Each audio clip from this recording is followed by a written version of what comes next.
Hello everyone. Actually मैं अभी बैठा हुआ रीलें देख रहा था, तो हर दूसरी या तीसरी रील सिर्फ साढ़े साती, एस्ट्रोलॉजी, इन सब चीज़ों की आ रही थी। और एक्चुअली वो लोग जो सिर्फ 3-3 महीने के कोर्स कर रहे हैं या 4 दिन के वेबिनार लगा रहे हैं, है ना, तो ऐसे लोग अपना पेज बनाते हैं और एस्ट्रोलॉजी की बेसिक नॉलेज देना शुरू कर देते हैं। ठीक है, जैसे कि अगर आप मानोगे कि साढ़े साती क्या होती है, तो आप लोग गूगल पे जाएंगे और वहाँ पे जब लिखेंगे कि साढ़े साती क्या होती है, तो गूगल भी आपको इतना बता देगा कि साढ़े साती क्या होती है, शनि को अच्छा करने के लिए क्या उपाय किए जाते हैं, गुरु को अच्छा करने के लिए क्या उपाय किए जाते हैं। तो बेसिकली वो बेसिक नॉलेज की रीलें बना बना के लोग एक एस्ट्रोलॉजी फील्ड में आ रहे हैं। बट जब कुंडली एनालाइज की बात आती है तो किसी के पास प्रॉपर नॉलेज नहीं है। सब बेसिक नॉलेज लेते हैं, पेज बनाते हैं, अच्छी क्वालिटी के साथ, एडिटिंग के साथ वीडियोस डालते हैं and now be astrologer. But मैं आपको एक चीज़ बताना चाहूँगा, जब हम एज अ एस्ट्रोलॉजर, आप मानेंगे मैं 2018 से एस्ट्रोलॉजी कर रहा हूँ। ठीक है, मेरी जो पढ़ाई थी या जो भी था, मैंने शुरू से एस्ट्रोलॉजी में ही सब कुछ किया।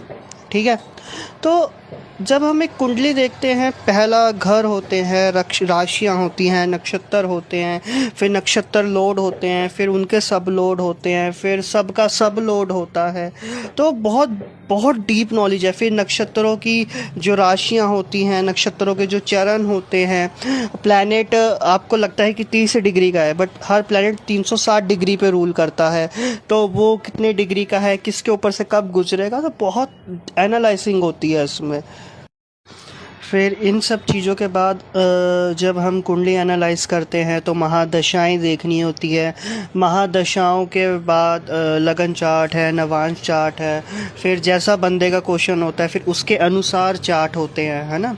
तो फिर कई प्रकार की चीज़ें होती हैं। अब मान लीजिए किसी ने पूछा कि शादी कब होगी, तो उसके लिए 7th हाउस है, 5th हाउस है, ठीक है, लगन भी देखना है, फिर गोचर भी देखना है कि उसका कब योग बन रहा है, उसकी महादशा देखनी है, काफ़ी प्रकार के हाउसेस देखने। अच्छा, फिर वो जो ग्रह हैं किस नक्षत्र में गोचर करेंगे, किस राशि से गुजर रहे हैं, है ना, करंटली क्या गोचर चल रहा है, और मतलब उसके लिए अभी शादी करना ठीक है या नहीं है। मतलब बहुत सारी चीज़ें होती हैं देखने के लिए, लेकिन मैं इतनी नॉलेज ना इंस्टाग्राम पे डाल ही नहीं सकता, क्योंकि 90 सेकंड की रील में इतना पढ़ाया ही नहीं जा सकता है कि मैं आपको सब नॉलेज दे दूँ, हो ही नहीं। दूसरा क्वेश्चन उठता है कि साढ़े साती चल रही है। ऐसा नहीं है कि मकर राशि है तो जैसे सबकी साढ़े साती थी अभी मकर राशि पे मान लीजिए, तो उसमें भी डिग्रियां होती हैं।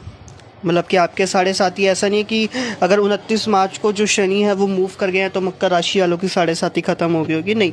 वो डिग्रियों के ऊपर फ़र्क होता है, डिग्रियों के अनुसार ही जो ग्रह होता है वो रिज़ल्ट देता है। तो डिग्रियां बहुत इंपॉर्टेंट होती है साढ़े साती में। शनि किस राशि में बैठ के, कौन से घर में बैठ के आपकी साढ़े साती शुरू हुई है। जैसे कि मान लो अभी मेष राशि की साढ़े साती शुरू हुई है, तो मेष राशि आपके कौन से घर में बैठी है, शनि कहाँ बैठा है, शनि किस नक्षत्र में बैठा है, शनि कहाँ का लोड है और कहाँ का लोड नहीं है, शनि कहाँ पे दृष्टि डाल रहा है, कहाँ पे नहीं डाल रहा है, ये सब भी देखना बहुत ज़रूरी होता है। इन सब चीज़ों को देखने के बाद साढ़े साती प्रेडिक्ट की जाती है कि वो साढ़े साती कैसी होगी, कैसी नहीं होगी। तो ये सब चीज़ें देखने के बाद हम प्रेडिक्ट करते हैं कि आपकी साढ़े साती कैसी जाएगी, कैसी नहीं। ठीक है, लेकिन आप पूछेंगे गूगल से कि साढ़े साती क्या होती है, वो आपको बेसिक नॉलेज दे देगा। ठीक है, लेकिन मैं आपको एक चीज़ और बताना चाहूँगा कि जब आप गूगल पे लिखेंगे, जैसे कि लोग बोलते हैं कि ज्योतिष साइंटिफिक है, तो आप जब गूगल पे लिखेंगे कि साढ़े साती का साइंटिफिक रीज़न क्या है, तो गूगल इसका आंसर कभी नहीं करेगा। साढ़े साती जो है वो धर्म के अनुसार और कर्म के अनुसार बनाई गई है। साइंटिफिक साढ़े साती का गूगल पे भी आपको रीज़न नहीं मिलेगा, क्योंकि ऐसा कोई रीज़न है नहीं। एस्ट्रोलॉजी में हम धर्म और कर्म और मोक्ष को साथ लेके चलते हैं, है ना, ये 3 अर्थ होते हैं। तो जो साढ़े साती का कंसेप्ट हम वैदिक ज्योतिष में जो लेके आए थे, डिग्री वाइज की सैटर्न कैसे कैसे डिग्री करेगा तो कैसे कैसे उस बंदे की साढ़े साती चलेगी, बट इसको नासा नहीं मानता है, इसे वैदिक ज्योतिष मानती है। तो ये कर्मों का फल हम जानते हैं। तो इसलिए ही इस देश को कहा गया कि ये कर्म प्रधान देश है, या हमारा जो धर्म है वो कर्म प्रधान है, कि हमारा जो कर्म है वही सर्वश्रेष्ठ है। इसलिए ही शनि को कर्मों का देवता भी कहा जाता है, कि जो बंदा है जब उसकी 7.5 आए तो वो इन 7.5 साल में ना कर्म करे, मेहनत स्ट्रगल करे, सही टाइम पे दान पुण्य करे। क्योंकि आप मान लीजिए अगर आपके जीवन के 7.5 साल 7.5 में चल रहे हैं और आप इस डर की वजह से भी आप कर्म कर रहे हैं, दान पुण्य कर रहे हैं, तो बेसिकली आप ह्यूमैनिटी को अलाइव कर रहे हैं, है ना। तो ह्यूमैनिटी को बचाने के लिए भी 7.5 वाला कंसेप्ट दिया गया, लेकिन इसका असर बॉडी पे, दिमाग पे, हर जगह पड़ता है जब 7.5 चलती है।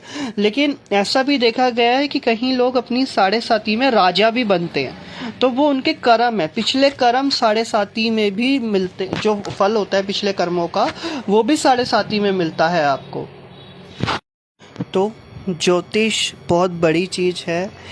आप लोग मतलब नॉर्मल कोई भी वीडियो देख के या कोई भी बेसिक उपाय सुन के करना मत शुरू करिए। मैं ये वीडियो इसलिए बनाना चाहता हूँ कि अब किसी भी एस्ट्रोलॉजर पे जाइए जिसको भी आप अच्छा मानते हैं, है ना, उसको अगर ज्योतिष का अच्छा ज्ञान है वो आपको कुंडली के अनुसार ही उपाय देगा। सूर्य अगर बलवान नहीं है, सूर्य कमज़ोर है, पहली बात तो सूर्य कभी कमज़ोर होता ही नहीं है।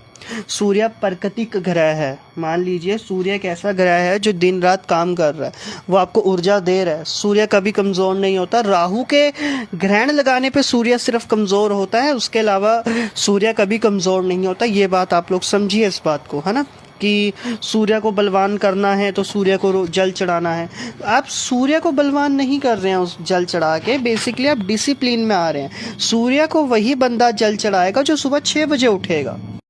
जब मैं रील डालता हूँ तो मैं भी कुछ रीलों में जर्नल उपाय देता हूँ, लेकिन जो मैं उपाय देता हूँ वो मैं आपको भगवान से जुड़े हुए उपाय देता हूँ। क्योंकि मुझे पता है कि आप जब भगवान की तरफ जाएंगे तो 90% प्रॉब्लम्स आपकी हल होंगी ही होंगी, अगर आप बहुत स्पिरिचुअल हाई लेवल पे मानते हैं ये सारी चीज़ें, है ना। लेकिन ये बात याद रखिएगा कि हर उपाय नहीं किया जा सकता और हर उपाय अच्छा नहीं होता, समझ रहे हैं। तो कोशिश करिए कि कुंडली हमेशा एनालाइज कराइए, कुंडली के अकॉर्डिंग ही उपाय करिए। अगर आप जर्नल कोई भी किसी भी प्लैनेट का उपाय कर रहे हैं, या अच्छा ठीक है आपकी राहु की महादशा चल रही है, तो जो भगवान से जुड़े उपाय हैं वो आप करेंगे, आपको नुकसान नहीं होगा। लेकिन जैसे आजकल लोग लाल किताब को फॉलो करते हैं, लाल किताब के टोटके करते हैं, तो ज़रूरी नहीं है कि वो आपके लिए हमेशा अच्छे होंगे। तो अगर जैसे राहु की महादशा है तो आप दुर्गा माता की पूजा कर रहे हैं, भगवान शिव की पूजा कर रहे हैं, विष्णु भगवान की पूजा कर रहे हैं, तो चलो एक कंसेप्ट समझ आता है कि आप भक्ति की तरफ जा रहे हैं। लेकिन आप राहु की महादशा है, जल में ये जल प्रवाहित कर दो, वॉशरूम के अंदर नील डाल के फ्लश कर दो, ये कब से उपाय बनने लगे? और कौन सा ऋषि मुनि ये उपाय दे के गया है कि फ्लश में नील डालो, फ्लश कर दो तो राहु का उपाय हो जाएगा?